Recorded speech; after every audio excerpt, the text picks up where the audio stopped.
Hello ভাই, আসসালামু আলাইকুম। ওয়ালাইকুম আসসালাম। ভাই কেমন আছেন?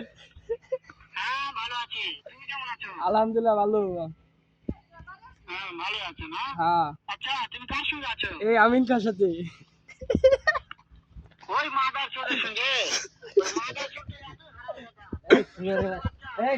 এত মাদার তো তাই এই খানকির বলাই এই নদীর বলাই ওই হারামজাদা আমি সামনে পাইলে আজকে এমন একটা চটকানে মারবো। আরে খানকির বলা ও তো শুনতেছে। এই খানকির বলা শোনো, এই শোনো কি হয়েছে? ওই মাদার চোরটা শুয়োরের বাচ্চা হ্যাঁ হ্যাঁ, জানোয়ারের হ্যাঁ। বাচ্চা হ্যাঁ ঠ্যাং বাইঙ্গে হাতে ধরে দেবো ও তো আপনার মারবার চাই। ঠ্যাং বাইঙ্গে হাতে ধরে দেবো শুয়োরের বাচ্চা ও তো মারবার চাইতেছে ভাই আপনাকে। শুয়োরের বাচ্চা তাই নাকি? হ্যাঁ, ওই শুয়োরের বাচ্চা আমাকে মারতে চায়? হ্যাঁ হ্যাঁ তোকে মারতে চাই শুয়োরের বাচ্চা খানকির বলা নদীর বলা